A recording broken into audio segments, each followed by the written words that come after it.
Hello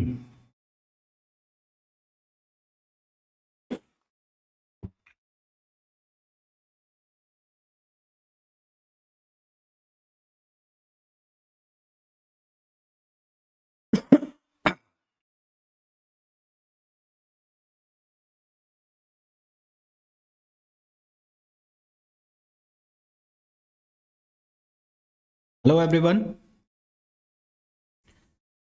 hello everyone, जो भी live है प्लीज एक बार कंफर्म कर दीजिए, एम आई ऑडिबल और नॉट।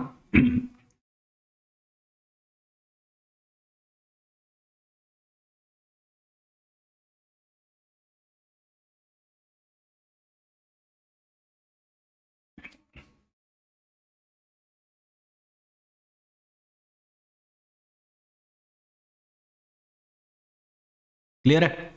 ठीक है, ठीक है, ठीक है।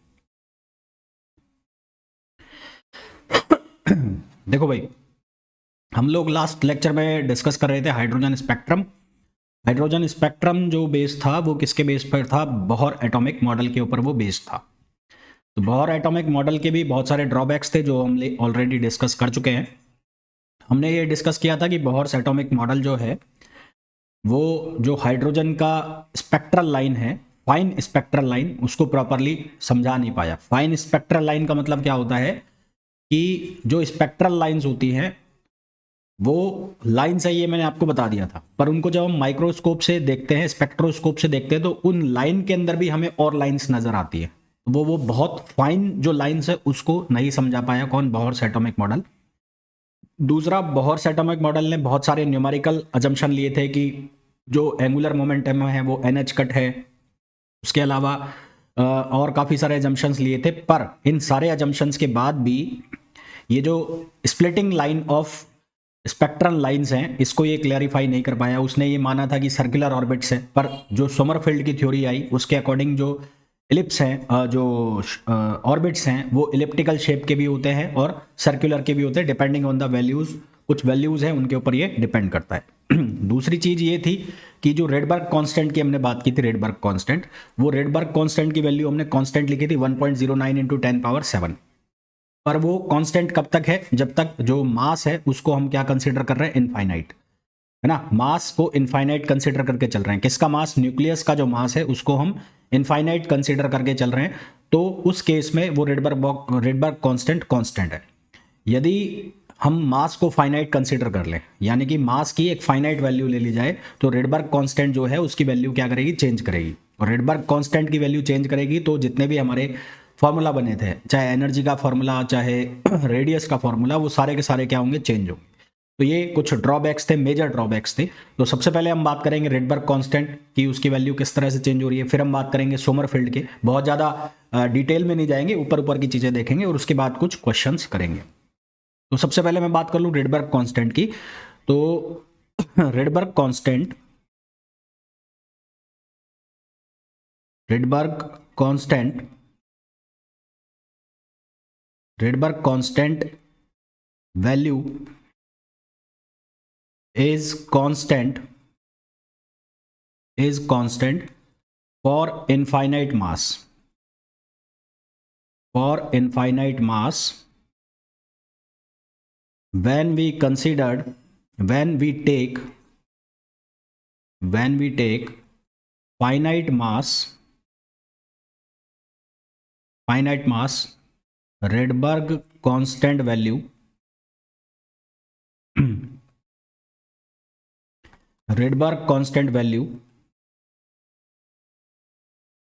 Rydberg constant value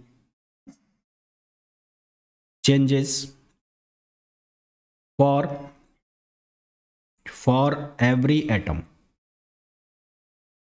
ठीक है, फॉर एवरी एटम। और ये जो वैल्यू में जो चेंज होता है, ये चेंज इन वैल्यू हम यूज के लिए, इस वैल्यू को फाइंड आउट करने के लिए हम यूज करते हैं रेड्यूस मास का कंसेप्ट। ठीक है, जब हम फाइनाइट मास कंसीडर करते हैं तो उसके लिए हम यूज करते हैं रेड्यूस मास का कंसेप्ट। अब रेड्यूस मास का कंसेप्ट क्या होता है ये मैं बता देता हूं। इसको हम कहते हैं mass correction, finite nuclear mass correction. तो फाइनाइट न्यूक्लियर मास करेक्शन, इसको हम कहते हैं फाइनाइट न्यूक्लियर मास करेक्शन। तो फाइनाइट न्यूक्लियर मास करेक्शन जो है इसके लिए हम यूज करते हैं concept of reduce mass. Reduce mass का कंसेप्ट क्या होता है, जब आपके पास दो या दो से ज़्यादा एक से ज़्यादा मास हो, यानी कि दो मास हो, तो उस केस में आपको इक्विवेलेंट मास निकालने के लिए ये कंसेप्ट यूज करते हैं रिड्यूस मास का। ये कंसेप्ट आता है कहाँ से, क्लासिकल मैकेनिक्स से। इसके अकॉर्डिंग क्या होता है, m1 m2 upon m1 plus m2।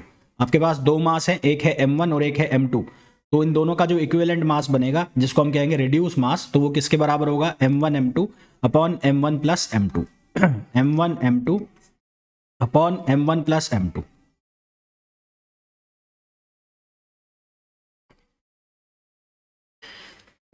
यहां तक क्लियर है सभी को?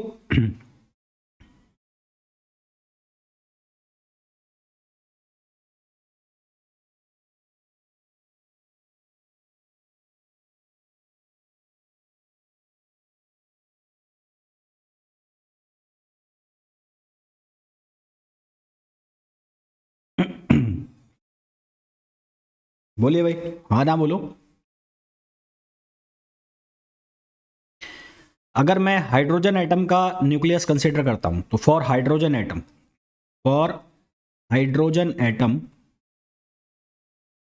अगर मैं हाइड्रोजन एटम कंसीडर करूं, तो ये हाइड्रोजन एटम है और ये इसका न्यूक्लियस है, ये इसका न्यूक्लियस है और इसके चारों तरफ इलेक्ट्रॉन चक्कर मार रहा है।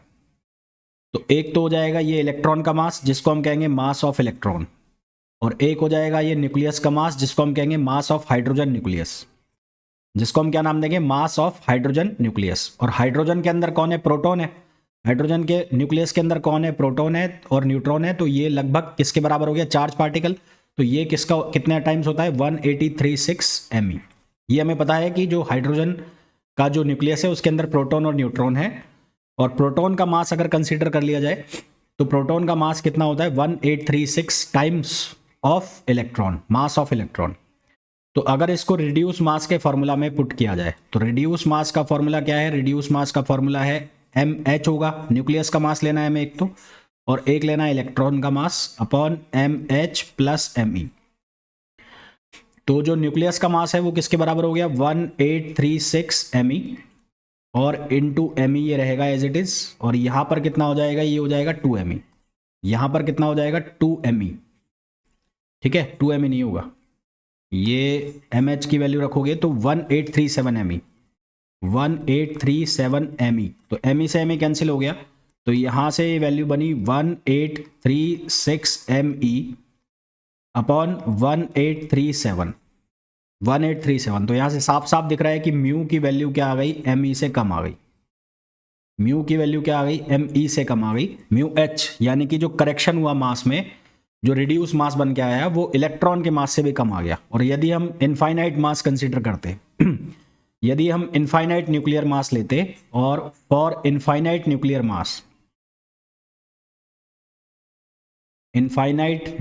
मास, तो उस केस में म्यू जो है वो किसके इक्वल होता है, Me के इक्वल होता। तो यहां आप देख रहे हो कि जब हम रिड्यूस मास का कंसेप्ट ले रहे हैं, यानी कि जब हम फाइनाइट मास कंसीडर कर रहे हैं, तो जो इफेक्टिव मास है उसकी वैल्यू क्या हो रही है, डिक्रीज हो रही है। क्या ये बात समझ में आ गई?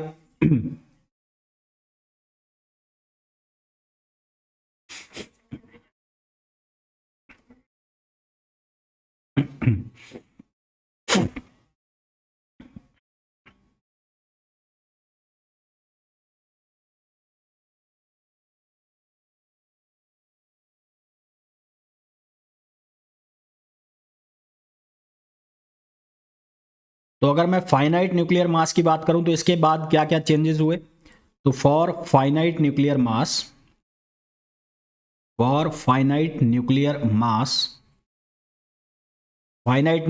के लिए क्या क्या चेंजेस हुए। सबसे पहले तो रेडियस जो है वो इनवर्सली प्रोपोर्शनल थी किसके, एन म्यू एम के। रेडियस इनवर्सली प्रोपोर्शनल थी म्यू के, यानी कि म्यू की वैल्यू कम होगी तो रेडियस की वैल्यू क्या होगी, ज्यादा हो जाएगी। तो लार्ज रेडियस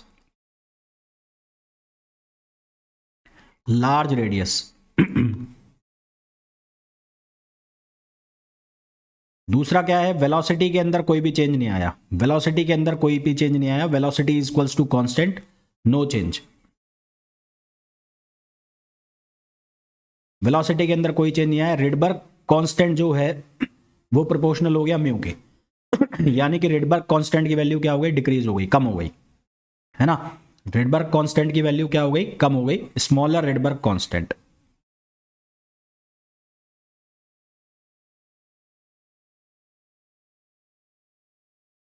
क्लियर है यहां तक?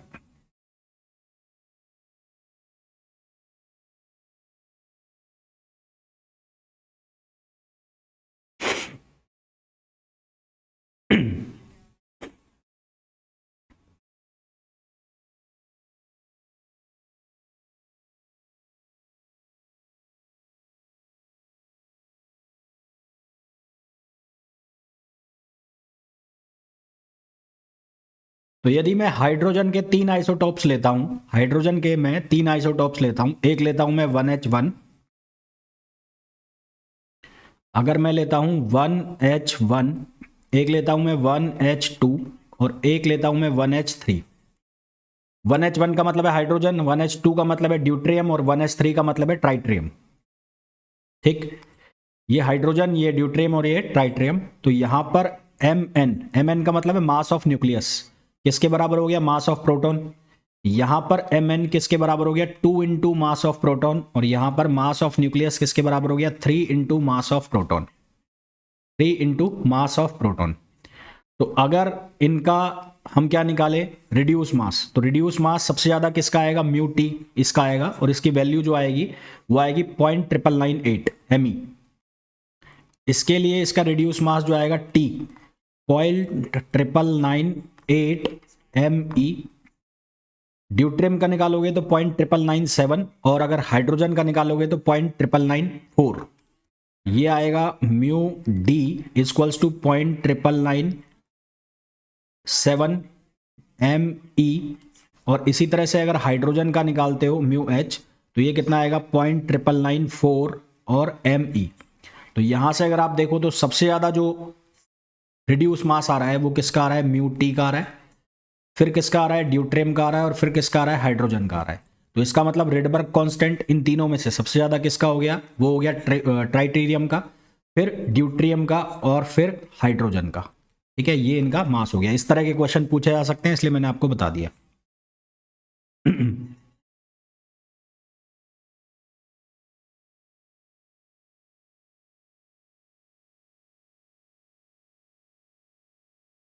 क्लियर है यहां तक?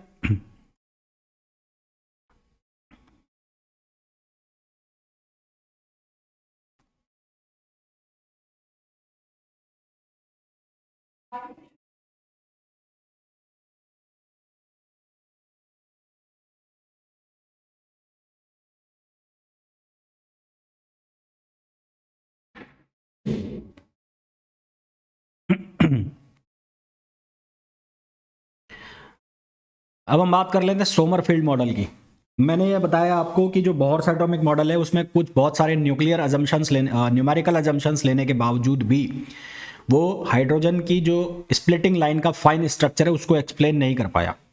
तो उसमें सोमरफील्ड ने कुछ करेक्शन किए, सोमरफील्ड ने करेक्शन किए बोहर्स मॉडल के अंदर। और करेक्शन क्या क्या किए उसने, सबसे पहले तो ये कहा कि जो ये सर्कुलर ऑर्बिट है, सर्कुलर ऑर्बिट नहीं है, ये एलिप्टिकल मॉडल है। और एलिप्टिकल मॉडल है तो उसने जो माइनर एक्सिस है और मेजर एक्सिस उसका एक रेशो दिया, तो वो रेशो पता होना चाहिए। तो Sommerfeld model, Sommerfeld model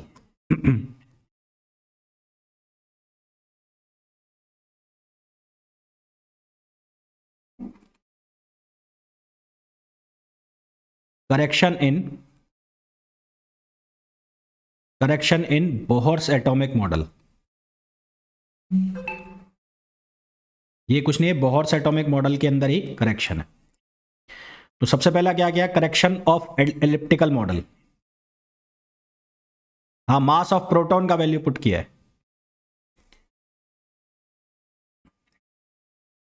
correction in elliptical model.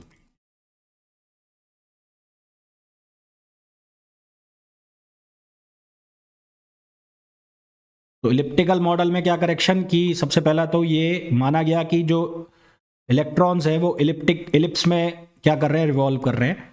और इलिप्स में रिवॉल्व कर रहे हैं तो इसके दो एक्सेस होंगे, एक होगा मेजर एक्सेस और एक होगा माइनर एक्सेस। एक होगा मेजर एक्सेस, एक होगा माइनर एक्सेस। और इलेक्ट्रॉन जो है दो में से एक फोकी के ऊपर उसका सेंटर होगा। तो ये अगर है मेजर एक्सेस के लिए और ये है अगर माइनर एक्सेस के लिए, तो ये हो गया 0। तो उसने एक रेशो दिया B upon A. B upon A, B upon A जो है वो किसके बराबर है? K upon N. वो किसके इक्वल है? K upon N. ये इसको बोलते हैं क्वांटम कंडीशन।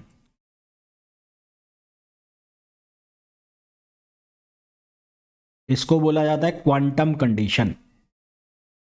क्या बोला जाता है? Quantum condition. जहां n जो होता है वो प्रिंसिपल क्वांटम नंबर है जिसकी वैल्यू होती है 1 2 3 एंड सो ऑन। और इस n को लिखा जाता है nr प्लस k। n जो होता है वो होता है principal quantum number, principal quantum number जिसकी वैल्यू है 1 2 3 and so on.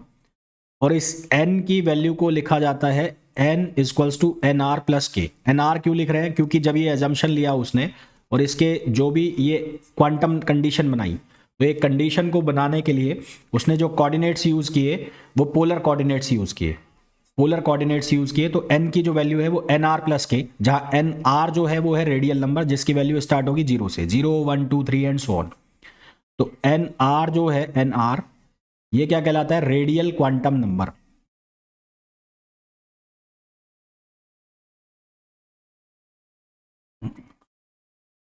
Radial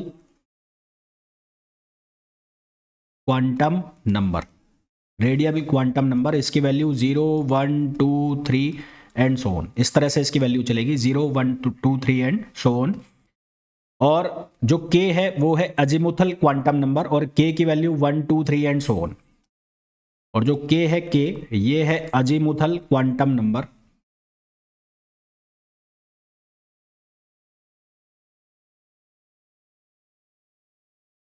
one two three and so on इसकी वैल्यू चलेगी k की। अब अलग अलग कंडीशन अगर लगाई जाए, यदि n की वैल्यू 1 ले ली जाए, n की वैल्यू कितनी ले ली जाए? 1। n की वैल्यू क्या कंसीडर कर ली जाए? 1 कंसीडर कर ली जाए और k की वैल्यू 0। तब इसके लिए एक कंडीशन है कि nr 0 है। तो for n equals to 1, for n equals to 1, n equals to 1, N R की वैल्यू कितनी? 0। एन आर की वैल्यू 0 और k की वैल्यू कितनी होती है? 1 होती है। एन आर की वैल्यू 0 और k की वैल्यू 1। तो अगर हमें b बाई ए का रेशो निकालना है तो ये कितना हो जाएगा? 1 अपॉन 1। b बाई रेशो कितना हो जाएगा? 1 अपॉन 1। और 1 अपॉन 1 का मतलब हो गया कि दोनों एक्सिस आपस में एक दूसरे के इक्वल हो गए। और दोनों एक्सिस आपस में एक दूसरे के इक्वल हो गए तो उसको हम क्या कहते हैं? उस कंडीशन उसको हम कहते हैं सर्किल। तो जो इलिप्स है वो किस में कन्वर्ट हो जाएगा? वो सर्किल में कन्वर्ट हो जाएगा। जो इलिप्स है वो किसके अंदर कन्वर्ट हो जाएगा? Circular orbit. तो यहां पर a इक्वल्स टू क्या बन गया? b। और a इक्वल्स टू b बन गया तो इलिप्स किस में कन्वर्ट हो गया? Circular orbit. तो ये क्या बन गया? ये बन गया सर्कुलर ऑर्बिट। इसी तरह से for n equals to 2, n equals to 2 के लिए यहां पर हम कंडीशन बनाएंगे दो। एक nr इक्वल्स टू 0 और k इक्वल्स टू 2, और एक nr इक्वल्स टू 1 और k इक्वल्स टू 1। तो b बाय ए रेशो निकालना है हमें। कौन सा रेशो निकालना है? b बाय ए। तो b बाय ए रेशो निकालना है तो यहां पर हम वैल्यू पुट कर रहे हैं कौन कौन सी? पहले तो मैं कर रहा हूं nr इक्वल्स टू 0 और k इक्वल्स टू 2। एक वैल्यू तो मैं ये पुट करूंगा। तो जब ये वैल्यू पुट करेंगे हम तो एक तो बनेगा a इक्वल्स टू b, तो बनेगा a इक्वल्स टू b यानी कि सर्कुलर ऑर्बिट। एक मैं पुट कर रहा हूं nr इक्वल्स टू 0 और k equals to 1, nr equals to 1 sorry, nr equals to 1 और k इक्वल्स टू 1। तो यहां से क्या बन जाएगा हमारे पास? a equals to 2b। यहां से बन जाएगा a इक्वल्स टू 2b। तो ये क्या बन जाएगा? Elliptical orbit. ये क्या बन जाएगा? Elliptical orbit. अब किसी को अगर ये पूछना है कि ये वैल्यू मैं कहां से ला रहा हूं, तो ये कंडीशन सेटिस्फाई कर रहा हूं मैं। ये कंडीशन जब मैं n की वैल्यू 2 रख रहा हूं तो n की वैल्यू 2 होने के दो तरीके हैं। एक तो है nr की वैल्यू को 0 कर दो, k की वैल्यू को 2 कर दो, तो a इक्वल्स टू b हो गया। दूसरा है कि एनआर की वैल्यू को भी 1 कर दूं और के की वैल्यू को भी 1 कर दूं, तो एक कंडीशन ये बन गई। इसी तरह से जब एन की वैल्यू 1 लिख रहा हूं तो उसके लिए एक कंडीशन बना रहा हूं, मैं एनआर को 0 कर रहा हूं और के की वैल्यू को क्या कर रहा हूं, 1 कर रहा हूं, क्योंकि के की वैल्यू जो है वो स्टार्ट हो रही है 1 से और एनआर रेडियल क्वांटम नंबर है वो स्टार्ट हो रहा है कहां से, 0 से। क्या ये क्लियर है सभी को?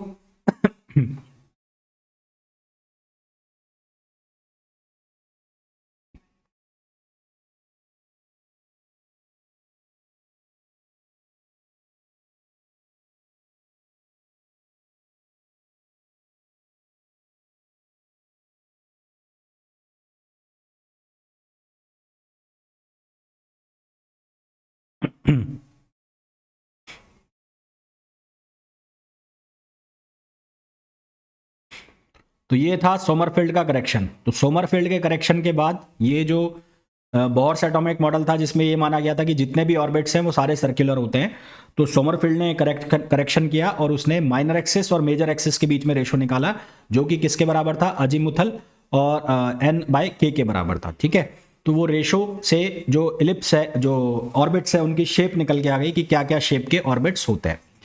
अब जब मैंने आपको बोहर्स एटॉमिक मॉडल से फॉर्मूला लिखवाए थे आर एन और वेलोसिटी के, एनर्जी के, तो उस फॉर्मूला की हमने वैल्यू लिखी थी, तो उसमें एक और तरीके से उस फॉर्मूला को पूछा जा सकता है, तो वो भी मैं आपको बता देता हूं।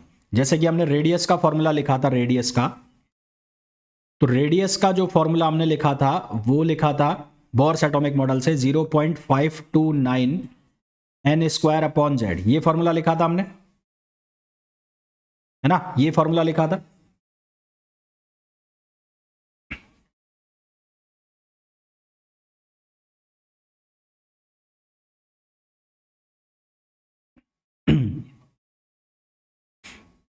तो ये 0.529 जो है, 0.529 ये आता कहां से है, 0.529 इसके लिए एक नंबर, मतलब ये जो हमने इक्वल किए थे, जो हमने एंगुलर मोमेंटम और जो फोर्स वगैरह को इक्वल करके वैल्यू बनाई थी, तो वहां से ये वैल्यू होती है ए नॉट। ए नॉट एक कांस्टेंट है, इस ए नॉट की जगह कुछ भी हो सकता है, ये बनता है epsilon H square, epsilon H square upon pi M E square, upon pi M E square. तो ये मैं आपको इसलिए बता रहा हूं कि कई बार हो सकता है कि आपसे ये पूछ लिया जाए कि which one of the following is correct for radius of electron और orbit for Bohr's atomic model, तो उसकी जगह हो सकता है ये 0.529 ना लिखकर ये पूरी वैल्यू लिख दी जाए, ए नॉट भी ना लिखा जाए, ये पूरी वैल्यू लिख दी जाए।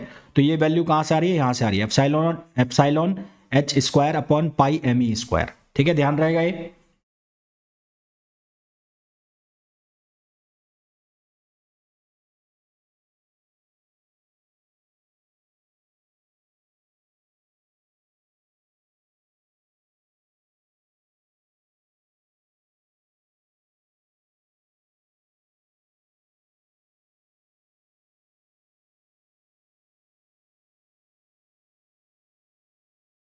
उसके बाद वेलोसिटी का हमने एक फॉर्मूला लिखा था, वेलोसिटी का हमारे पास फॉर्मूला बना था c अपॉन 137 और z बाय n, ये फॉर्मूला बना था वेलोसिटी का। इस फॉर्मूला को ऐसे भी लिखा जाता है, कैसे लिखा जाता है, Z H cut upon N M A not, Z H cut upon N M A not, इस फॉर्मूला को ऐसे भी लिखा जाता है। ये जो H cut upon M A not है, ये किसके इक्वल है, c अपॉन 137, तो आपको ऐसे भी फॉर्मूला पूछा जा सकता है, ये वाला।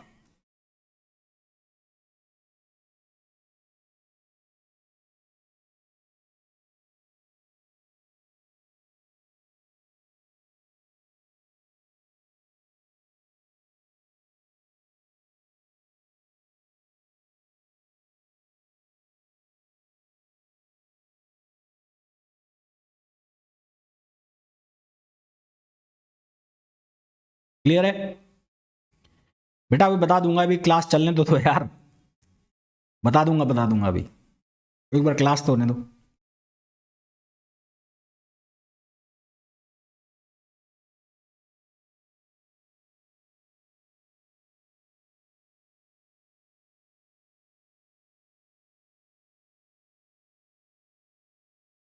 ठीक, फिर एक रेशो होता है अल्फा, जिसको कहते हैं फाइन स्ट्रक्चर कांस्टेंट।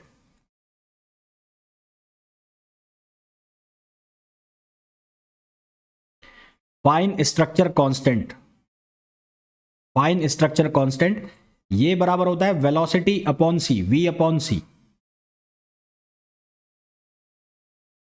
और इसकी वैल्यू जब आप निकालोगे तो ये कितना बनेगा, अल्फा इक्वल्स टू 1/37।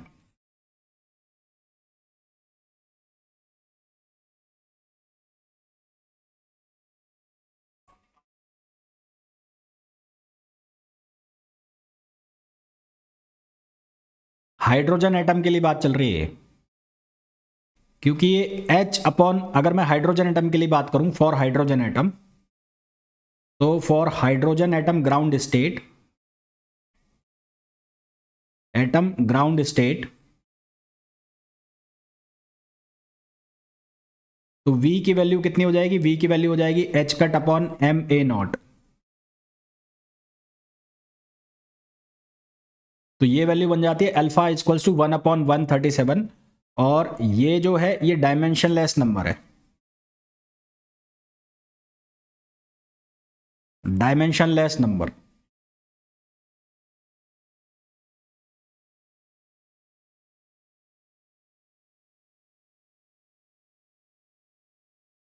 इसको बोलते हैं फाइन स्ट्रक्चर कांस्टेंट।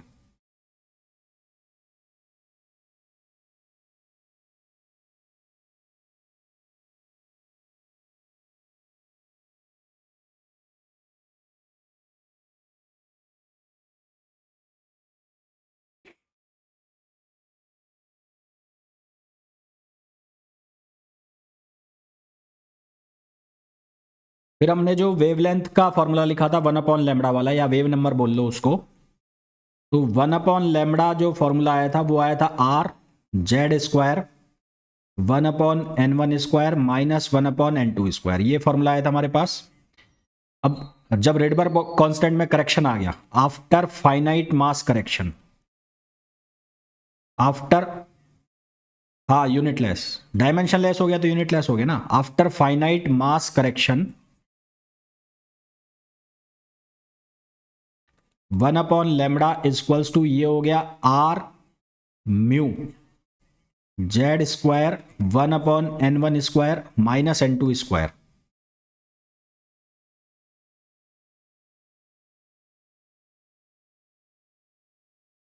और जो ये R म्यू है इसकी वैल्यू हमने निकाल ली थी, तो ये R म्यू जो है ये किसके बराबर हो गया, R infinite upon 1 plus ME upon MH।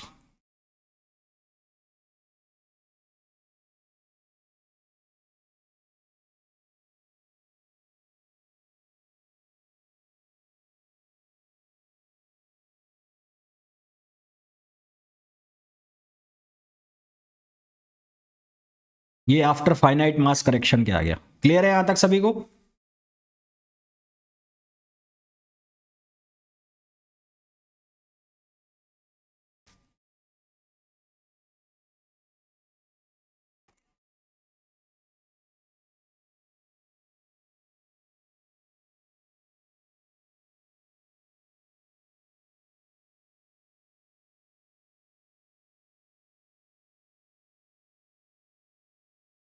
Next question पे आइए।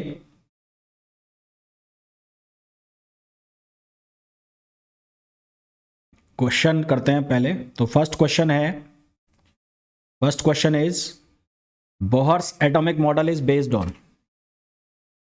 Bohr's atomic model is based on, Bohr's atomic model जो है वो बेस होता है प्लैंक क्वांटम थ्योरी पे और क्लासिकल थ्योरी पे।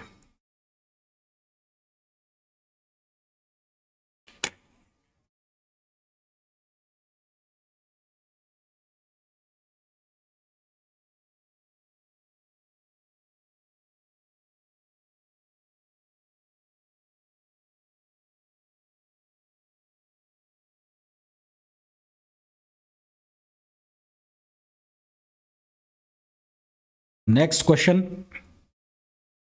Bohr's atomic model contradict with, Bohr's atomic model में से किसके साथ कॉन्ट्राडिक्शन करता है? तो किसके साथ कॉन्ट्राडिक्शन होगा? देखो, जो हाइजेनबर्ग है अनसर्टेनिटी प्रिंसिपल, वो क्वांटम थ्योरी को सपोर्ट करती है। वो किसको सपोर्ट करती है? क्वांटम को। और बोहर्स एटॉमिक मॉडल कहाँ पे, किसके ऊपर बेस्ड हो रहा है? क्लासिकल थ्योरी पे। तो हाइजेनबर्ग अनसर्टेनिटी प्रिंसिपल जो है उसके साथ कॉन्ट्राडिक्शन होता है किसका? बोहर्स एटॉमिक मॉडल का। और यहां पर आंसर आ जाएगा both B and C.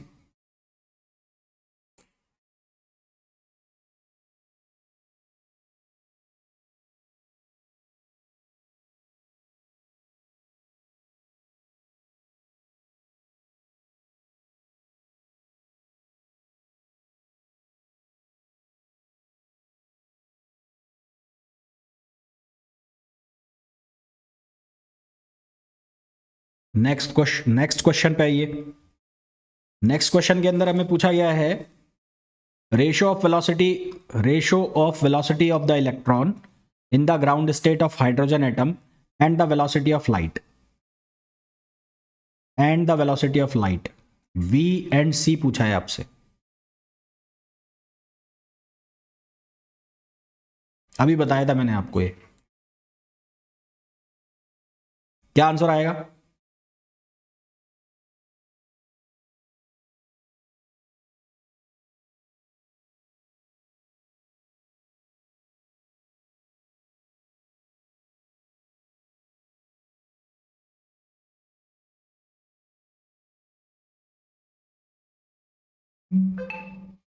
D, 1/137। क्या आंसर आ जाएगा? 1/137। डी आंसर आ जाएगा, डी। नेक्स्ट क्वेश्चन पे आओ।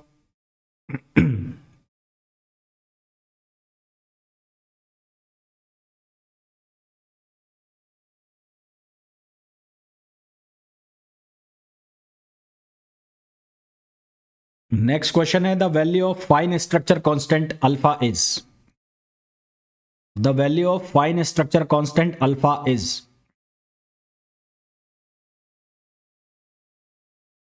The value of fine structure constant alpha is.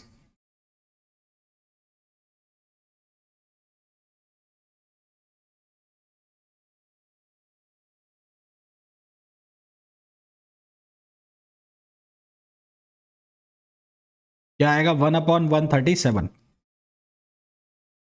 1/137। Next question पे आओ। Which of the following is wrong for the finite structure constant. इनमें से फाइनाइट स्ट्रक्चर कांस्टेंट के लिए कौन सा गलत है? पहला है alpha is a dimensionless quantity, बिल्कुल सही है। Alpha characterize the strength of electromagnetic radiation, बिल्कुल सही है। अल्फा की वैल्यू होती E²/4πε0 एच कट सी, ये भी सही है। इनको याद रखना, ये दोनों वैल्यू बी और सी। ये ऑप्शन गलत हो गया, ये वाला। ये दोनों याद रखना, ये वाले। ये इलेक्ट्रोमैग्नेटिक रेडिएशन की स्ट्रेंथ को करेक्टराइज करती है और अल्फा की जो वैल्यू है E²/4πε0 एच कट सी होती है।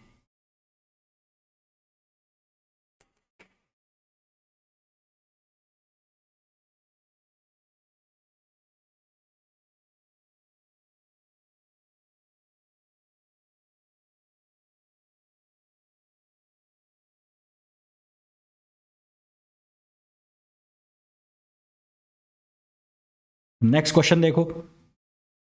नेक्स्ट क्वेश्चन में बोला गया है ratio of the de Broglie wavelength of the electron in the first orbit of hydrogen atom and the bore radius.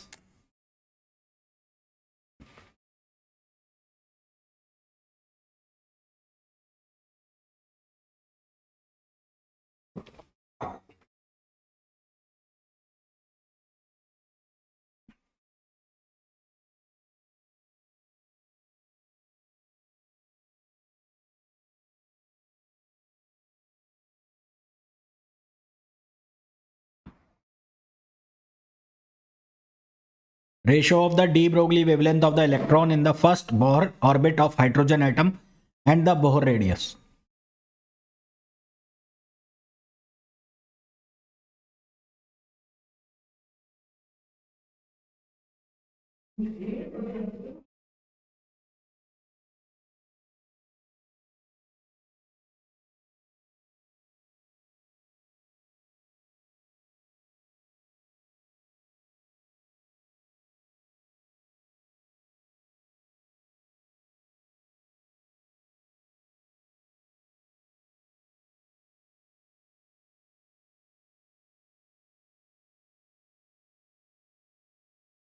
देखो मैंने तुम्हें बताया था कि 2 पाई r कितना होता है, n लैम्बडा। तो हमें पूछा है ratio of the de Broglie wavelength of the electron in first orbit के लिए n की वैल्यू होगी 1। ठीक है, तो लैम्बडा कितना हो गया, 2 पाई हो गया। तो आंसर कितना आ जाएगा, 2 पाई।